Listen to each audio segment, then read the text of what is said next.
वक्त की बड़ी खबर आ रही है। मुस्तफिजुर रहमान को बीसीसीआई ने हटाने के लिए कहा है। इस वक्त की ये बड़ी खबर, मुस्तफिजुर रहमान बांग्लादेश के इकलौते खिलाड़ी हैं जिन्हें आईपीएल के लिए खरीदा गया है। नेता संगीत सोम का भी बयान आ गया है। उन्होंने प्रतिक्रिया दी है। 100 करोड़ हिंदुओं की भावनाओं का सम्मान किया है बीसीसीआई ने। ये संगीत सोम की ओर से कहा गया। ये फैसला सनातनियों की जीत है, ये कहा गया संगीत सोम की ओर से। भारत देश के 100 करोड़ सनातनियों की भावनाओं को समझते हुए जो बीसीसीआई ने निर्णय लिया है उसके लिए बीसीसीआई का बहुत बहुत धन्यवाद। और हमने कल ही आप लोगों से कहा था कि आप निश्चित रहिए, भारत सरकार और बीसीसीआई इस पर को संज्ञान लेगी, क्योंकि 100 करोड़ हिंदुओं की भावनाओं से खिलवाड़ नहीं किया जा सकता। और धन्यवाद बहुत बहुत बीसीसीआई का कि उन्होंने इस तरीके का निर्णय लिया। और मैं फिर एक बार कहूंगा, ये पूरे भारत के हिंदुओं की जीत है, सनातनियों की जीत है। बीसीसीआई का ये फैसला देखा जा रहा है। जी देखिए, इस पूरे मामले को लेकर बीसीसीआई बहुत संजीदा थी और चूंकि आज तक लगातार बीसीसीआई के आला अधिकारियों के साथ संपर्क में था, जानने की कोशिश कर रहा था कि एग्जैक्टली इस पूरे मामले को लेकर बीसीसीआई का रुख क्या हो सकता है, क्योंकि आईपीएल एक बहुत बड़ा लीग है और जिसमें तमाम अलग अलग देशों के जो खिलाड़ी वो पूल में रजिस्टर करते हैं अपने आप को, चाहे वो अफगानिस्तान के प्लेयर हो, बांग्लादेश के प्लेयर हो या दूसरे कंट्रीज के प्लेयर हो। लेकिन जब से ये मामला शुरू हुआ था, जब से पॉलिटिकल जो डेवलपमेंट्स हुई थी उसको ध्यान में रखते हुए बीसीसीआई ने तय किया कि ये बेहतर होगा कि केकेआर को ये कहा जाए कि आप बांग्लादेश के खिलाड़ी मुस्तफिजुर को आप रिलीज करिए। सिर्फ क्रिकेट नहीं है, बल्कि आज आईपीएल इंडियंस के लिए एक सेंटिमेंट बन चुका है, एक सिग्नल बन चुका है और स्टैंड का नाम भी बन चुका है। और इसीलिए जो डिसीजन निकल कर आया है, बीसीसीआई ने केकेआर को साफ तौर पर कह दिया है कि बांग्लादेशी क्रिकेटर मुस्तफिजुर रहमान को आपको टीम से बाहर करना पड़ेगा।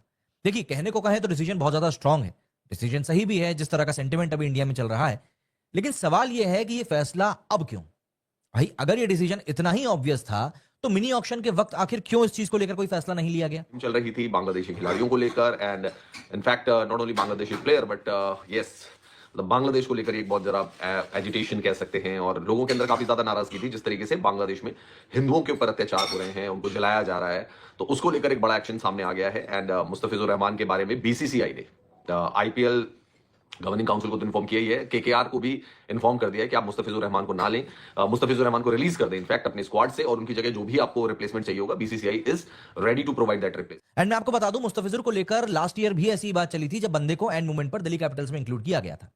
तो ऐसे में क्या बीसीसीआई को ऑक्शन के दिन पता नहीं था कि मुस्तफिजुर रहमान जो है वो बांग्लादेशी है? क्या केकेआर को ब्लाइंड फोल्ड पहनाया गया था जब उन्होंने 9.2 सीआर की बोली लगाई थी?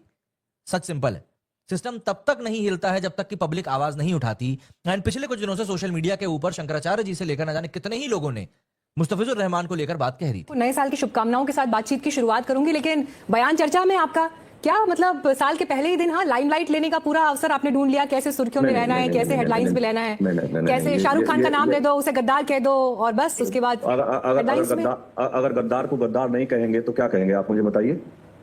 देश के साथ गद्दारी करना तो सबसे बड़ा पाप है ना। आप कैसे तय करेंगे कौन गद्दार है कौन देशभक्त है?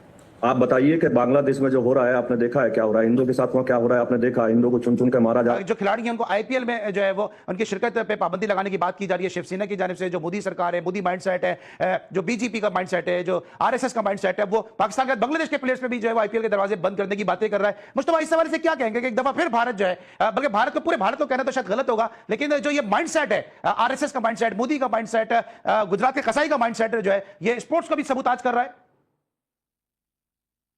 देखिए, भारत की हम ओवरऑल बात करते हैं तो क्रिकेट की जब भी हम भारत के साथ जोड़ते हैं तो ये चीजें भारत में पहली दफा नहीं आती।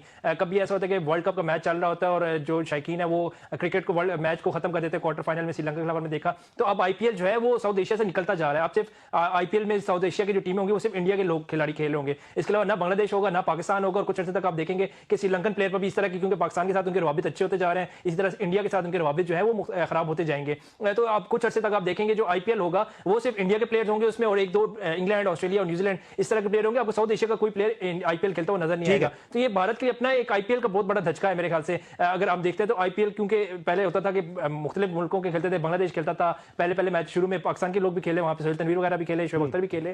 तो अब चीजें जो है वो इंडिया के हाथ से निकल चुकी हैं। आईपीएल जो है अब वो उसमें साउथ एशियन जब प्लेयर नहीं होंगे, जब एशिया के अपने प्लेयर्स नहीं होंगे तो बड़ा मुश्किल हो जाएगा इंडिया के प्लेयर को जो आईपीएल होती है उन्होंने बाहर ही किया। ये ऐसे हो गया?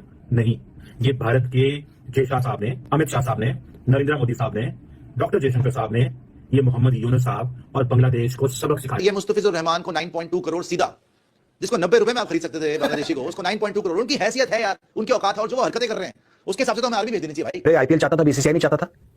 अबे तुम्हारा देश हमने बना के तुम्हें दिया है, जो तुम्हारा मुल्क है ना बांग्लादेश, तुम्हें हमने बना के दिया है। और अब हुआ ये कि जी आईपीएल में बांग्लादेश के खिलाड़ियों को नहीं लिया है। ना सिर्फ ये कि पीएम मोदी ने, उनके साथ डॉक्टर जयशंकर, अमित शाह साहब और जितने भी लोग मोदी जी की गवर्नमेंट में प्रोमिनेंट जगह पर हैं, मिनिस्टर्स हैं या कुछ है, उन्होंने फैसला किया है और उनकी तरफ से कहा जा रहा है कि शायद उन्होंने ही प्रेशराइज किया है कि हम जब मर्जी तुम्हें बाइकआउट कर दें, जब मर्जी तुम्हें निकाल दें और हम डिटरमाइन करेंगे कि तुमने खेलना है या नहीं खेलना। अब ये कह रहे हैं कि आईपीएल तो चाहता था लेकिन बीसीसीआई ना उसने साजिश कर दी। गधे के बच्चों, आईपीएल है किसका? आईपीएल है किसका? ढाका में कोई बनियान कच्चे बनाने की कंपनी, उसका आईपीएल है? अबे BCCI is the controlling authority. क्या बात कर रहे हो यार? कह रहे आईपीएल चाहता था, बीसीसीआई नहीं चाहता था। अबे तुम्हारा देश हमने बना के तुम्हें दिया है, जो तुम्हारा मुल्क है ना बांग्लादेश, तुम्हें हमने बना के दिया है। It is the Indian armed forces that created Bangladesh. या उसमें कोई प्रॉब्लम हो, बट या उसने फिर हम ये टाइम कह अपने सकते आप हैं को कि groom ग्रूमिंग किया इस लेवल की सिर्फ और सिर्फ एज अ प्लेयर नहीं, ग्रूमिंग